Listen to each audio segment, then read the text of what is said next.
اس کا ہمارے پاس تمام تر ریکارڈ بھی موجود ہے کہ کیسے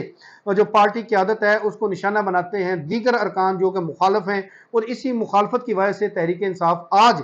اس نہج پر ہے کہ کارکن جو ہے وہ ان کی کوئی بات سننے کو تیار نہیں ہے۔ سوشل میڈیا پر کارکنان اپنی مدد آپ کے تحت پالیسی بناتے ہیں، اور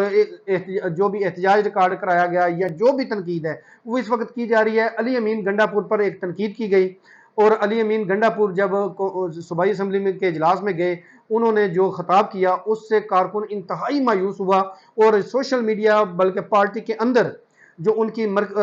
ضلعی قیادت ہے ان کے سامنے یہ احتجاج کیا گیا، اور کہا گیا، مطالبے کیے گئے ہیں پورے پاکستان بھر سے کہ علی امین گنڈا پور کو فوری عہدے سے ہٹانا چاہیے، یہ ہمارا لیڈر نہیں ہو سکتا، اور نہ ہی یہ عمران خان کے ساتھ اتنے سنسیئر ہیں کہ جو ان کا ایجنڈا ہے یا جو ان کا حکمت عملی ہے اس کو لے کر آگے نہیں چلتے۔ اسی طرح جب علی امین گنڈا پور خطاب کر کے پہنچے ہیں اپنے وزیر اعلیٰ ہاؤس میں جو ان کی رہائش گاہ ہے، تو جو ہمارے ذرائع ہیں ان کی جانب سے یہ بتایا گیا ہے کہ علی امین گنڈا پور کو سخت تنقید کا سامنا کرنا پڑا ہے ایک ایسے شخص سے جو کہ خود کو عمران خان کا لاڈلا ظاہر کرتا ہے، نام ہے عمران ریاض۔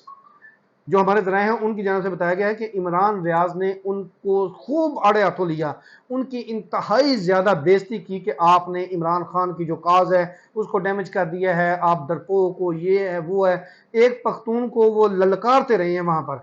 جو جب وزیر اللہ کے ساتھ ان کی کابینہ تھی تو ان ارکان کی جانب سے منع کرنے کی کوشش کی گئی کہ آپ ان کی تذلیل نہ کریں، وہ ایک صوبے کے وزیر اعلیٰ ہیں۔ تو جیسے ان کو منع کیا جاتا، ان کی آواز کی ٹیون جو ہے وہ مزید بڑھ جاتی، اور وہ ان کو ایسے ٹریٹ کر رہے تھے جیسے چیئرمین تھے جو عمران ریاض ہے وہ خود کو عمران خان، اور جو وزیر اعلیٰ کے پی ہے اس کو کوئی ملازم کی طرح جس طرح ٹریٹ کیا جاتا ہے۔ تو بالآخر جب ان کی یہ تذلیل کرنا حد سے بڑا، تو اس کے بعد پھر وہاں پر موجود جو چونکہ غیرت پہ بھی لیکچر دیا تھا صوبائی اسمبلی کے اجلاس میں، تو وہ جو چند جو لوگ ہیں کارکن کہہ لیں یا ان کے وزراء کہہ لیں، ان کی جانب سے یا علی امین گنڈا پور کے جو حمایتی ہیں، انہوں نے بار بار منع کرنے پر جب عمران ریاض ان کی تذلیل کرنے سے، شاؤٹنگ کرنے سے اور ان کو برا بلا کہنے سے باز نہ آئے، تو انہوں نے اس کو 2-4 تھپے بھی لگائے جس کو تھپڑ کہتے ہیں، پھر اس کو دھکے دے کر باہر نکالا گیا، اور اس کی جو پہلے تو وہ باز نہیں آئے، اس کے بعد پھر عمران ریاض کو بھی کافی تذلیل ان کی گئی اور ان کی ضلالت کا بھی سامنا کرنا پڑا، اور عمران ریاض کو یہاں تک کہا گیا کہ گیٹ آؤٹ، اور آج کے بعد آپ کے پی کے میں بھی نظر نہ آئیں۔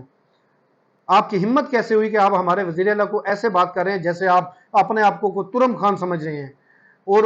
جب یہ عمران ریاض کی جب وہاں پر تذلیل تھپڑ مارے گئے ہیں اور اس کو جب وہاں سے دھکے دے کر باہر نکالا گیا، تو اس کے بعد ان کی ٹیون جو ہے وہ پھر نارمل لیول پہ آئی۔ جب ان کو منع کیا گیا کہ بھائی آپ یہ نہ کہیں صبح، تو ان کی ٹیون بھی بڑھتی جا رہی تھی، اور ان کے الفاظ میں جو تذلیل کے الفاظ ہیں وہ میں ایگزیکٹ یہاں پر بیان نہیں کر رہا، وہ ان میں بھی سختی آتی گئی۔ لیکن جب ان کی طبیعت فریش کی گئی، ان کا بھی سافٹ ویئر اپڈیٹ کیا گیا کارکنان کی جانب سے بذریعہ تشدد، تو اس کے بعد ان کی ٹیون بھی واپس اسی جگہ پہ آ گئی، اور پھر انہوں نے بتایا جی یہ میرے جذبات نہیں تھے، یہ عوام کے جذبات تھے، یعنی کہ انہوں نے خود کی اپنی عزت محفوظ کرنے کی کوشش کی۔ لیکن خیر ان کو وہاں سے دھکے دے کر، دھکے مار کر، ٹھڈے مار کر، تھپڑ مار کر وہاں سے ذلیل و رسوا کر کے باہر نکالا، اور وہ وہاں سے پھر واپس اسلام آباد یا پنجاب کی طرف آ گئے۔ اور تیسری ہم بات کریں گے جسٹس یحییٰ آفریدی۔ انہوں نے یہ کمان سنبھال لی ہے کہ جو اس وقت ججز کے اندر چل رہی ہے سرد جنگ کہہ لیں یا جو ایک مخالفت چل رہی ہے جو عروج پر پہنچی ہوئی ہے، تو اسی کو کم کرنے کے لیے ان کے درمیان میں صلح صفائی کرانے کے لیے جو ہے وہ انہوں نے ٹاسک لے لیا ہے، اور انہوں نے پہلی ملاقات کی ہے میرے ذرائع کے مطابق چیف جسٹس سے، اور ان کو یہ کہا ہے کہ میں جو اس وقت عدلیہ کے اندر جو سپریم کورٹ کے ججز کے اندر جو ایک بہت ہائی لیول پہ جا چکا ہے معاملہ ایک دوسرے کے ساتھ لڑائی میں، تو اس کو ہم ایک بالائے طاق رکھنے کے لیے میں یہ کوشش کر رہا ہوں، اور آپ کا بھی ساتھ مجھے چاہیے ہوگا۔ قاضی فائز عیسیٰ نے کہا ہے کہ میرے دل میں کوئی رنجش نہیں ہے، کسی کے لیے بھی کوئی رنجش نہیں ہے، اور تمام ججز میرے لیے محترم ہیں، ہر ایک کا اپنا اپنا تھنکنگ لیول ہے، اور میں ان کے ساتھ ہر وقت بیٹھنے کو تیار ہوں۔ تاہم جسٹس یحییٰ آفریدی نے اب دیگر ججز سے بھی ملاقات کرنے کے یہ جو معاملے ہیں افہام و تفہیم سے اب حل کرنے ہیں، اور ججز کے درمیان جو ایک تلخ وہ جو جنگ چل رہی تھی اب اس کو ختم کرنے کے لیے جسٹس یحییٰ افریدی اپنا کردار ادا کرنا شروع ہو گئے ہیں۔ اور اب ہم لاسٹ بات کریں گے، کنول شوذب آج بھی یہ کہہ رہی ہے کہ وہ احتجاج کریں، ڈی چوک پہنچے کارکنان کو، یہ بینرز آپ دیکھ رہے ہیں یہ ان کی جانب سے لگائے گئے ہیں کہ کارکنان جو ہے وہ یہاں پر پہنچے، لیکن عملی طور پر اسلام آباد کا بلو ایریا اور اسپیشلی ڈی چوک وہ مکمل طور پر